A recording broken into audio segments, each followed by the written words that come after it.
In the year 2439, Earth was a shadow of its former self. The oceans had receded, glaciers vanished, and the once green continents now lay buried beneath deserts of ash and irradiated sand. Humanity hadn't gone extinct, not yet, but had shrunk to scattered tribes and scavengers clinging to ruins like mold on rusted steel. 17-year-old Kaya Ven had never seen rain. Her earliest memory was of her father handing her a tin cup half filled with distilled water and whispering, "Never waste it. One day, it'll be rarer than gold." He had died 3 years later in a sandstorm that had swallowed half of old Nevada. Kaya survived by becoming what the world demanded: fast, hard, and clever. She scavenged the ruins, traded old tech for water rations, and rarely trusted anyone. Her only constant companion was Unit 9, a boxy, one-wheeled survey droid with a chirpy malfunction in its voice modulator. Scanning for water. Scanning for water. Still, bone-dry, darling. Kaya rolled her eyes as she walked the edge of the Skell crater, a half-mile-wide depression that hadn't been there a year ago. Satellite readings suggested an impact event, or something even stranger. She didn't care about the cause. What mattered was a reading on her handheld scanner. Trace hydrogen detected. That meant water. Her boots crunched across glassified sand. The crater shimmered in the heat.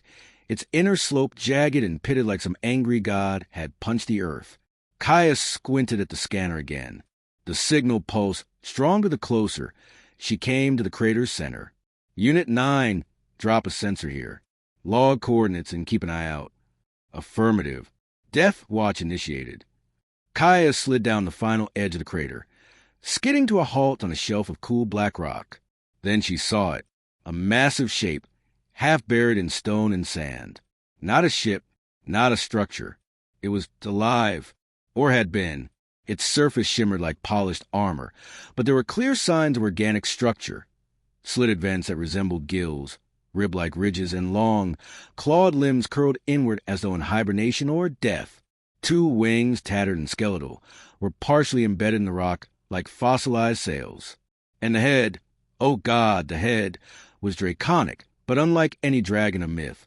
It was elongated, sleek, with 6 opalescent eyes shut tight, and a crown of ridge bone that pulsed faintly with iridescent light. It looked like someone had forged a god beast out of obsidian and starlight. Kaya approached slowly, hand on the shock pistol at her hip. Don't be stupid. It's just a relic. Dead metal. Just salvage. She reached out and touched the creature's side. The reaction was instant. A surge of light raced along the creature's body, veins of glowing blue and violet flaring to life for the first time in centuries. The air vibrated with a low hum, too low to be sound, more like a pressure in her skull. And then a voice filled her mind. Not heard through her ears, but inside her thoughts, booming, ancient, yet brittle with exhaustion. Please, I thirst. I have waited so long, so dry, so alone. Kaya stumbled back, tripping and falling hard onto the rock. Her breath hitched. She blinked wildly, staring at the creature. The voice came again, clearer this time, like a whisper behind her eyes. Do not fear me, bearer of water. I am Zerithion, last of the Hydroni, and I am dying. The world seemed to freeze around her. Her survival instincts screamed at her to run. But another part, deep human compassionate, held her in place. You're alive? Kaya whispered aloud. A pause. Then, in part, my systems are depleted. My core has withered. I was forged to birth rivers, carve seas, bring balance. Now I could do nothing but lie beneath the dying sun. Kaya's breath caught. The creature before her, Zerithion, wasn't just a dragon. He was an alien terraformer, a living construct built to shape ecosystems, possibly part of a race or technology older than human memory. And he was thirsty, but not in the way Kaya first assumed. Her scanner beeped again. Hydrogen levels were spiking near the creature's chest, where a faint glow pulsed beneath a translucent plate. I don't have much water, she said cautiously. A purifier, some filters. I can give you a little, but... It is not liquid water I need. Zerithion interrupted, voice thick with suffering. I require free hydrogen. Separated. Pure. Your water is bound, but your machine's your fire. Realization hit her. He needed hydrogen, not to drink, but to fuel something deeper, his biological core, maybe even his life-sustaining systems. Like a fusion engine trying to run on fumes. And Earth, especially this dry, post-collapse Earth, was no longer rich in that kind of resource. Kaya stood in silence, her mind spinning. This being, this alien dragon, had been buried and dying for centuries, possibly longer, begging, praying someone would come close enough to hear his final plea. And she had. "Why me?" she asked. "Why now?" Zerithion's eyes slowly opened. One pair only. They glowed like nebulae behind crystal. Because you carry water not only in body, but in spirit. And you are not afraid, not truly. Kaya looked up at the massive, broken form. She could walk away. Leave. Forget this ever happened. There was no profit here. No one would believe her. But something about the raw despair in that voice touched her. She had known thirst. She had known what it meant to beg the sky for rain and be met with silence. And now the sky whispered back in the voice of a dying star beast. "I'll help you," she said quietly. Somehow. She didn't yet know how, but she would. Kaya didn't sleep that night. She sat at the edge of the crater, knees drawn to her chest, watching the dying alien dragon pulse weakly in the darkness. The stars above blinked like indifferent gods, and the wind stirred the sands like an unseen hand brushing bones. Below, Zerithion lay still. His glow had faded again, returning to a dim flicker within his cracked chest. Occasionally, she heard a low sound, not quite a breath, not quite a groan, but something in between. It echoed faintly across her mind, like an old machine whispering its final thoughts. "I will die here," the thought repeated. Unless she helps me." Kaya stared down at her only canteen, a half-liter of purified water. More valuable than food, more valuable than credits. She could survive on it for 2 days if she rationed. But it wasn't enough for him. Not by a long shot. She reviewed her father's journal again, flipping through pages of notes, sketches, and fragmented maps. Her dad had been many things, scavenger, tech savant, doomsayer, but he'd also been a dreamer. One entry caught her eye. Entry number 229, the ice tomb. Rumor has it the old orbital refineries crashed somewhere in the Siberian wastes. They were processing hydrogen ice for off-world launches before the war started. If even one of those tanks survived, that's enough pure hydrogen to power a continent, or a goddamn alien. Kaya looked back towards Zerithion. Maybe her dad was right. Maybe there really was a hydrogen source buried in the far north. The problem? It was thousands of kilometers away across hostile wastes, mutant storms, raider territory, and territories contaminated by long-dead weapons. She would never make it on foot. Unless... The next morning, Kaya approached the massive dragon with a hesitant step. The sky was turning gray-blue, and a dust storm loomed in the west. She placed a hand against his cooling flank. "I know where to find what you need," she said. There was silence at first.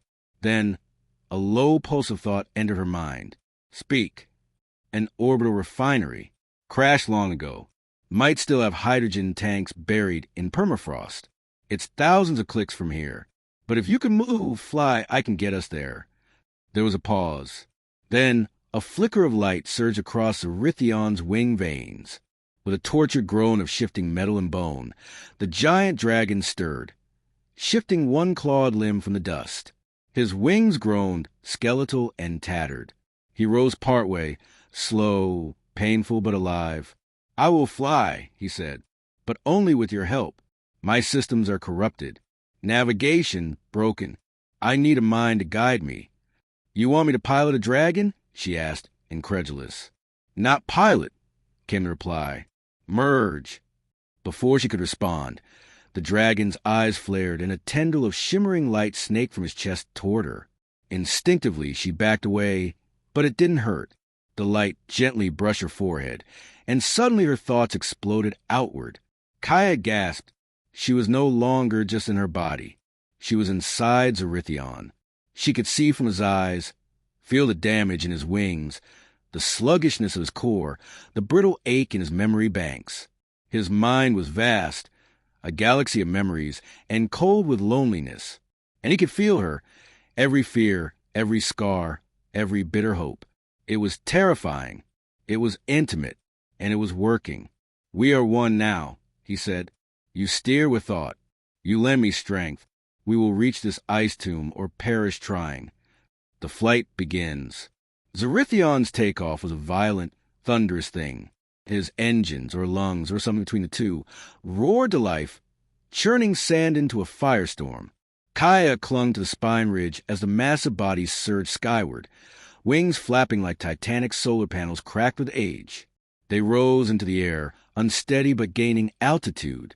Kaya's mind was half in her body, half in his, reading currents, plotting bearings, adjusting for drag and gravity. She didn't know how she knew what to do. It was instinctual, as if their minds were aligning across biological and mechanical boundaries. Below them, the waste stretched out in waves of brown and gray. "Northeast," she whispered, "toward Siberia." And they flew. Threats from below. The first attack came at dusk on day 2. A group of sky raiders in glider bikes, patched together with old tech and bad attitude, spotted them. The raiders had heard the legends of a black-winged creature flying across the sky, trailing lightning and starlight. They thought he was a myth, or a prize. Kaya saw the attack coming through Zerithion's senses. Heat signatures, plasma bursts, motion trails. She warned him a split second before the first bolt of plasma arced toward them. "Brace!" Zerithion twisted midair, corkscrewing through a barrage of plasma fire. His tail lashed out, smashing one glider to pieces, sending its pilot spiraling to the desert below. Kaya activated one of the old fusion-tipped spikes her father had kept in his bag, a salvage missile core. She fed it into a launch socket near Zerithion's shoulder.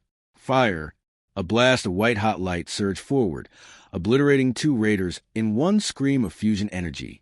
But Zerithion wasn't built for battle anymore. He was bleeding energy with every strike. They had to land, fast, a moment beneath the stars. That night, Kaya patched Zerithion's fractured wing with metal sheeting from the wreckage. As she worked, he spoke, his voice softer, no longer desperate but curious. "You do not fear me. You're not the scariest thing I've seen," she said, wiping oil from her hands. "You're just old, tired. I was born in a nebula, forged in a ring of gas. My kind shaped worlds, breathed oceans into airless stones. But we were hunted, shut down, some of us abandoned. I fell during Earth's collapse. I never meant to interfere with your kind." "You didn't," she said. "We did this to ourselves." There was a long pause. "You carry much pain. Loss." Kaya didn't answer. He already knew. Instead, she sat beside him in silence, under the stars. 2 survivors of different ages, different galaxies, bound by thirst and time. The vision, that night Kaya dreamed. Not her own dream, but his. She saw Earth as it once was, before humans, before cities. A barren rock. And then the Hydroni came, massive beings seeded from starlight and living code. Zerithion led them, breathing oceans into existence, carving rivers into bedrock, calling rain from sterile skies. She saw Earth become, and she saw them fall, hunted by warships, betrayed by civilizations who feared their power. Zerithion crashed landing in fire, burying himself in the sands to wait out eternity. When Kaya awoke, she was crying, not for herself, but for him. They crossed the scorched plateau on the morning of the 5th day. Below them stretched miles of rusted metal, the remains of collapsed solar cities and sky farms that had once reached into the heavens.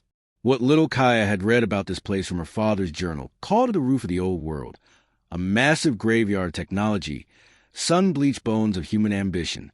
It was also prime territory for scavengers and raiders. From her position nestled between Zerithion's shoulder blades, Kaya scanned the horizon. The neural link between her and the alien dragon was growing more efficient. What began as an awkward mental merger had become an intuitive flow of thought. She didn't just ride him anymore. She flew with him. But something felt off. A tension thrummed in her bones. "They are watching," Zerithion said. His voice now felt less like a whisper and more like a second consciousness braided into her own. 4 signatures. They track us from the ruins below. How far? Kaya asked aloud. Close enough to smell the hydrogen in my veins. The ambush. Kaya barely had time to shout before the attack began. From the skeletal towers of the dead city rose 3 skiffs. Hovercrafts rigged from salvaged engines and bristling with cannons. Behind them followed a massive dirigible with rotating blades and a hull patched with tarps and bones. Dragon! A voice bellowed through crude amplifiers. By decree of the Dust Lords, your corpse belongs to us. Kaya's jaw clenched. She knew these types. Raiders didn't just kill. They stripped. If they caught Zerithion, they'd gut him like a machine, sell his parts for credits and ego. We're not giving them the chance.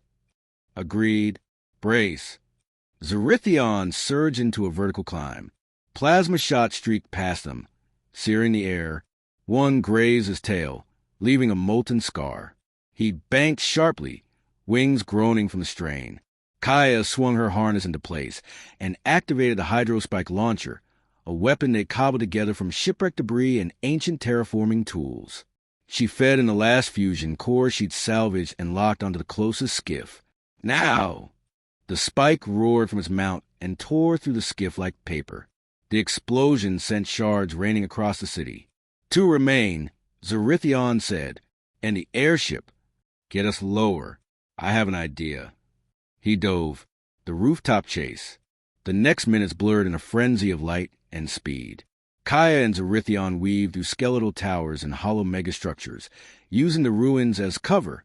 One skiff pursued them relentlessly, its driver screaming into a microphone, firing plasma bolts that turned concrete to dust. Kaya leapt from Zerithion mid-flight, trusting their link, and landed on a rooftop as the skiff approached. She unholstered her pulse saw and triggered a feedback loop on the tower's collapsed antenna. Come on. The antenna exploded just as the skiff passed. The wreck spiraled into a heap of metal and flames. Zerithion caught her midair as she leapt from the collapsing rooftop. That was reckless, he muttered. Worked, didn't it? But the airship was still above them, rising, staying out of range. Then it opened its belly. From within dropped a gravity net, a pulsing sphere of dark energy designed to trap, not kill. The moment it struck, Kaya felt the jolt through their link. Zerithion screamed, not aloud, but through her mind. They're draining me. His wings faltered. They were going down. Crash and burn. They slammed into the sands on the far edge of the plateau. Kaya blacked out for seconds, maybe longer. When she came to, her shoulder was dislocated, her vision swimming. Zerithion lay slumped beside her, his wings twisted and venting steam, his glow barely visible. The net was gone, but the damage was done. They were grounded. Kaya crawled toward him, dragging her arm until it popped back into place with a scream. She pressed a hand to his side. Zerithion, stay with me. Please. His reply came slowly, like a fading echo. My systems are failing. Core unstable. Don't you dare, she said, her voice breaking. We didn't come this far to die here. But her tech was fried. The fusion core was spent. Her last water ration was a warm puddle in a cracked bottle. The desert around them offered nothing but bones and ash. And then the wind shifted. Kaya turned, blinking into the rising dust cloud. A figure emerged from the storm. The stranger in the deal, wrapped in silken armor and walking with the grace of someone not quite human. The stranger carried a glowing staff and a breathing mask made from shimmering nanoglass. She didn't speak right away. She simply looked at Kaya, then at the dying dragon and knelt beside him. He is one of the ancients, she said softly. Her voice was accented with tones Kaya couldn't place. The ones who seeded this world before we ever knew it could be ours. Who are you? Kaya asked. I am Vera, daughter of the Moon Archives. I study what remains. Vera pulled a vial from her satchel. It shimmered with blue liquid. Pure hydrogen. Kaya realized. Refined. Stable. This will not heal him fully, Vera said, but it may buy you another sky. What do you want in return? Kaya asked warily. Vera's eyes studied her, and for a long moment she said nothing. Only that you remember this. Not all gods stay dead, and not all dragons breathe fire. She poured the hydrogen into a port near Zerithion's chest. He roared. A surge of energy flared through him. His eyes snapped open. Wings twitched. The cracked skin of his core pulsed with renewed life. He rose, weak but alive. "You saved me again," he said, his voice steadier. "And you brought help." But Kaya had no answer. When she turned to thank Vera, the woman was gone. The path ahead. They rested that night beneath a broken satellite dish, surrounded by sand that shimmered faintly in the moonlight. Kaya sat by a fire made from solar panel shards, staring into the embers. Zerithion lay beside her, wings curled. "You were willing to die for me," he said at last. "I didn't come this far to give up," she replied. "And I don't leave people behind, even if they're ancient alien dragons." A long silence followed. Then he said, "There is something else you must know. The ice tomb, it is not just a vault. It is a key to more than hydrogen, to awakening my kind." Kaya's heart beat faster. "You mean there are more like you?" "Sleeping, across this world, in stasis. But the ice tomb, if activated, can send a beacon, a recall signal. I was the last to fall, but I may not be the only one left." Kaya stared up at the stars. The journey wasn't just about saving one dying creature anymore. It was about waking up a sleeping world. The journey to the ice tomb was nothing short of apocalyptic. Kaya and Zerithion flew north over continents scarred by war, famine, and climate collapse. The earth below transformed from deserts into bone-dry tundra. Vast stretches of frozen dust and wind-swept metal. There were no cities here, no signs of life. Only monoliths of rust and ice, remnants of a time when humans had once tried to colonize the stars and failed. Kaya kept her eyes on the horizon. Her body ached. Her shoulder, re-injured in the crash, throbbed constantly. The cold gnawed at her even through layers of insulation. And Zerithion was weakening again. The temporary boost from Vera's hydrogen had given him just enough strength to make it this far, but not much farther. "My core is dimming again," he said. His voice, once thundering, now felt like it was coming from somewhere far away. "I am not built for cold. This is a final stretch, Kaya." "Then we make it count," she whispered, her breath fogging the mask. "Just hold on. We're close." They flew through the endless white for another 3 hours. Then the ground cracked. The ice tomb. The terrain dropped into a wide basin, unnatural and symmetrical. The edges were reinforced with alloyed steel supports, some still faintly glowing. The winds changed here. The cold had a pulse to it, a vibration in the air that wasn't natural. Kaya's scanner blared weakly. Hydrogen concentration. Spike detected. Signature match. Deep fusion fuel cells. 87% purity. Vault designation. Hydrogen storage node // code. Ice tomb. They had found it. At the center of the basin stood a dome-shaped structure, half buried beneath snow and time. Smooth. Seamless. Alien in design. Even Zerithion paused. "This is not human." "No," Kaya said slowly. "But humans were here. My father's notes." He traced it. Said orbital tech went down during the collapse. "I think they found this place and tried to use it. Or maybe they sealed it away." She approached the dome with caution. The entrance was a triangular aperture covered in frost. As she stepped closer, the scanner on her wrist flickered, then connected.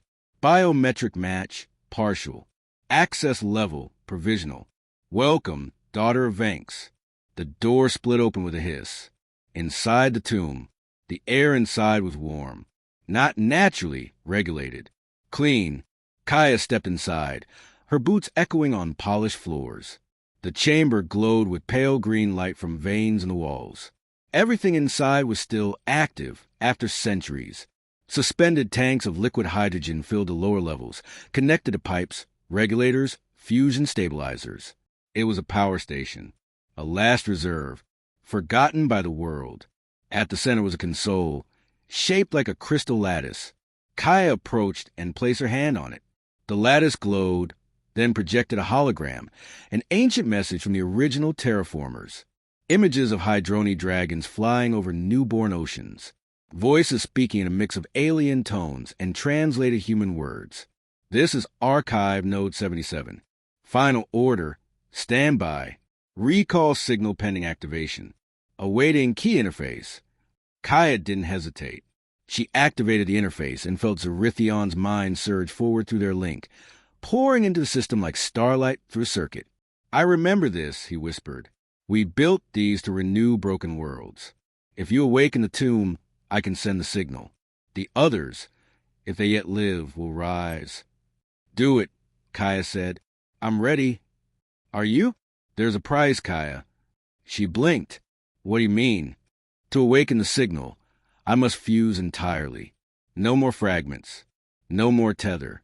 You must give all your energy, your water, your warmth, your will, to me.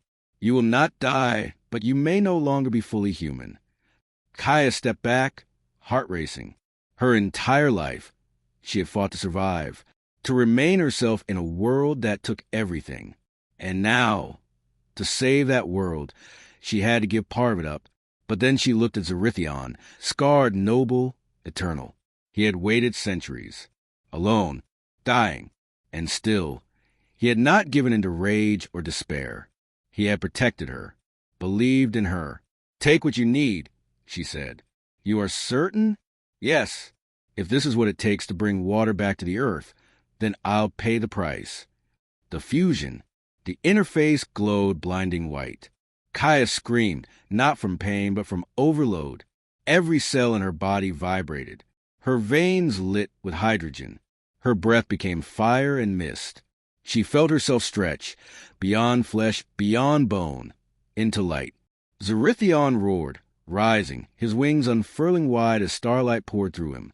His shattered scales were formed into obsidian glass, shot through with living veins of light. The fracture in his chest healed, glowing brighter than any sun Kaya had ever seen. And still they rose. The beacon fired. A pillar of energy shot into the sky, piercing the clouds and continuing into space. Across Earth, in deep ocean trenches and beneath mountain ranges, other hydroni stirred. One by one, they awakened, holographic minds twitching, cores reactivating, wings shaking off centuries of sleep. They hear us, Zerithion said. His voice was different now. Part Kaya, part emerged. The world turns again. The rain returns. It began slowly. A drip, then a patter, then a downpour. Rain fell from the sky for the first time in 100 years. Real water, cold, cleansing, free. Not recycled mist. Not artificial spray. Rain. All across the planet.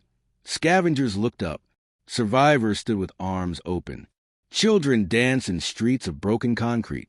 Hydroni flew again, living rivers with wings, carving clouds into storm fronts, purifying lakes, melting glaciers. Earth was becoming fertile again.